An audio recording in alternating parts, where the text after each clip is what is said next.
ஏன் இந்த பாவங்கள் ஜெகதீஸ்வரா, ஏன் இந்த கோலங்கள் பரமேஸ்வரா, ஏன் இந்த தடுமாற்றம் சர்வேஸ்வரா, ஏன் இந்த அவலங்கள் கங்காதரா.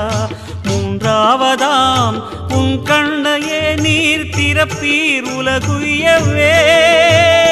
ஆதி அறியாமலே வாழ்ந்து வரும் வாழ்விலே ஆசைகளின் ஆட்டமே பாரு. வாழ்க்கையில் சாவியும் ஆழியில் வீழ்ந்ததே, வழி என்பதென்ன இனி கூறு. கைலையில் தாண்டவம் ஆடியது போதுமே, பூமியில் நீ